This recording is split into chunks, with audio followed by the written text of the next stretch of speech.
നമസ്കാരം. V9 ന്യൂസിലേക്ക് സ്വാഗതം. പ്രധാന വാർത്തകൾ നിങ്ങൾക്കായി സമർപ്പിക്കുന്ന Spinner Pipes manufacturers of HDPE and PVC pipes. Think irrigation, think spinner. Rahul tiles and sanitaries, Kovilakathumpadam, Kerala ബാങ്കിന് മുൻവശം, തൃശൂർ. അടുക്കളയ്ക്ക് സൗമ്യ സുഗന്ധവും വിഭവങ്ങൾക്ക് രുചിയും. കേരളത്തിന്റെ സഹകരണ ശുദ്ധി ഗ്രീൻ മൈത്രി വെളിച്ചെണ്ണ, ഒരു പെരിങ്ങണ്ടൂർ സർവീസ് സഹകരണ ബാങ്ക് ഉൽപ്പന്നം. ഇന്ത്യൻ റെയിൽവേ യാത്രക്കാർക്ക് 8ന്റെ പണി നൽകാൻ ഒരുങ്ങുന്നു. ടിക്കറ്റ് നിരക്കുകൾ വർദ്ധിപ്പിക്കാൻ തീരുമാനം. വർഷങ്ങൾക്ക് ശേഷമാണ് നിരക്ക് വർധന. നോൺ AC മെയിൽ എക്സ്പ്രസ് ട്രെയിനുകൾക്ക് കിലോമീറ്ററിന് 1 പൈസയും AC ട്രെയിനിന് 2 പൈസയും വർദ്ധിക്കും. സീസൺ ടിക്കറ്റുകൾക്ക് വർധനയില്ല. ജൂലൈ 1 മുതൽ വർധന പ്രാബല്യത്തിലാകും. വാഴാനി കാക്കിനിക്കാട് ആദിവാസി ഉന്നതി ഇനി റവന്യൂ വില്ലേജ്. ഉന്നതിയിലെ 10 കുടുംബങ്ങൾക്കും വനാവകാശ രേഖ സ്വന്തം. രേഖ അനുവദിച്ച പട്ടികവർഗ സങ്കേതങ്ങൾ, ഊരുകൾ എന്നിവ റവന്യൂ വില്ലേജുകളായി പരിവർത്തനം ചെയ്യുന്ന ആദ്യ ജില്ല എന്ന ബഹുമതി തൃശൂരിന്. കാക്കിനിക്കാടിനെ റവന്യൂ വില്ലേജാക്കി മാറ്റിയ വിജ്ഞാപനം ഊരുമൂപ്പൻ അനിൽ ജില്ലാ കളക്ടർ അർജുൻ പാണ്ഡ്യനിൽ ഏറ്റുവാങ്ങി. കഴിഞ്ഞ വർഷം തൃശൂർ പൂരം അലങ്കോലമാക്കിയതിൽ ADGP അജിത് കുമാർ പ്രതിക്കൂട്ടിൽ. മന്ത്രിയുടെ ഫോൺ എടുക്കാതിരുന്ന ഉദ്യോഗസ്ഥൻ നടത്തിയത് ഗുരുതര വീഴ്ച. DGP ഷെയ്ഖ് ദർവേഷ് സാഹിബിന്റെ റിപ്പോർട്ട് സർക്കാരിന് കൈമാറി. അജിത് കുമാറിനെതിരെ നടപടിയുണ്ടാകുമെന്ന് സൂചന. വടക്കാഞ്ചേരി മേഖല കൂർക്ക കൃഷിയുടെ ഹരിതാഭയിലേക്ക്. തല ഉൽപാദനത്തിന് തുടക്കമായി. വിത്ത് നട്ട് ഭാഗമാകുമ്പോൾ നുള്ളിയെടുത്ത് വിൽപ്പന നടത്തുക ആദ്യഘട്ടം. സംസ്ഥാനത്തിന്റെ വിവിധ മേഖലകളിലേക്ക് കൂർക്കത്തല എത്തിക്കുന്ന പ്രധാന കേന്ദ്രമായി വടക്കാഞ്ചേരി. 1 ഏക്കർ സ്ഥലത്ത് കൂർക്കത്തല നട്ടുപിടിപ്പിച്ചാൽ 8 ഏക്കർ സ്ഥലത്ത് കൃഷി ചെയ്യാമെന്ന് കർഷകർ.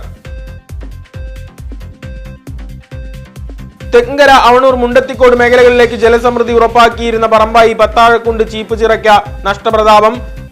രാജഭരണകാലത്ത് നിർമ്മിച്ച ചിറ അതീവ ദുർബലാവസ്ഥയിൽ. 2 ഷട്ടറുകളും തകർന്നതിനാൽ ഒരു തുള്ളി വെള്ളം പോലും സംഭരിക്കാൻ കഴിയാത്ത സാഹചര്യം. 333 ലക്ഷം രൂപയുടെ നവീകരണ പദ്ധതി പ്രഖ്യാപിച്ചിട്ടും പണം കടലാസിൽ. ചിറയിലെ മണ്ണ് നീക്കാൻ 80,000 രൂപ.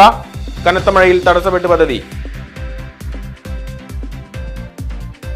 സംസ്ഥാനത്ത് ആഭിചാരവും മന്ത്രവാദവും നടത്താൻ സർക്കാരിന്റെ പച്ചക്കൊടി. നിരോധിക്കാൻ നിയമനിർമ്മാണം നടത്താൻ കഴിയില്ലെന്ന ഹൈക്കോടതിയിൽ സത്യവാങ്മൂലം. സർക്കാർ സത്യവാങ്മൂലം തള്ളി കോടതി. ജൂലൈ 15-ന് ഹർജി വീണ്ടും പരിഗണിക്കും. വിശദമായ മറുപടി നൽകാൻ നിർദ്ദേശം. നിയമനിർമ്മാണം നിയമസഭയുടെ അധികാരപരിധിയിലുള്ള കാര്യമാണെന്നും കോടതിക്ക് ഇടപെടാനാകില്ലെന്നും സർക്കാർ.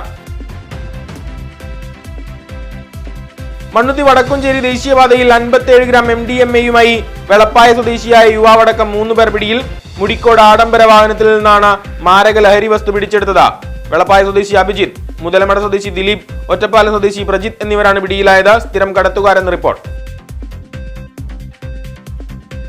കുന്നംകുളം തെക്കേപ്പുറത്ത് തട്ടുകട തല്ലിത്തകർത്ത കുറുക്കൻപാറ സ്വദേശിയുടെ ആക്രമം. തെക്കേപ്പുറം സ്വദേശി സുജിത്തിന്റെ തട്ടുകടയ്ക്ക് നേരെയാണ് ആക്രമണം നടന്നത്. മുൻവൈരാഗ്യമാണ് കാരണമെന്ന് പോലീസ്. രക്ഷപ്പെട്ട യുവാവിന് വേണ്ടി അന്വേഷണം ഊർജിതം. മഴ കനത്തിട്ടും ജനവാസ മേഖലയിൽ ഉൾവനത്തിലേക്ക് മടങ്ങാതെ കാട്ടാനകൾ. വനം വകുപ്പിന്റെ കടുത്ത അവഗണനയ്ക്കിരയായി പൂട്ടിക്കിടക്കുന്ന അകമല ഫോറസ്റ്റ് സ്റ്റേഷനെതിരെ കാട്ടാനയാക്രമണം.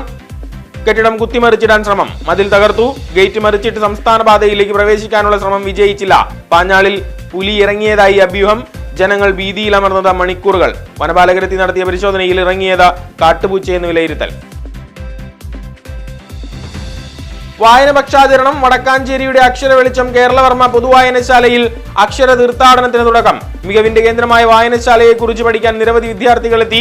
തൃശൂർ അതിരൂപതയുടെ ആദ്യ ബിഷപ്പ് AE മെഡ്ലിക്കോട്ട് രചിച്ച ഇന്ത്യയും തോമസ് അപ്പസ്തോലനും എന്ന ഗ്രന്ഥത്തിന്റെ വിമർശനാത്മക പരിഭാഷയുടെ പ്രകാശനം നടന്നു.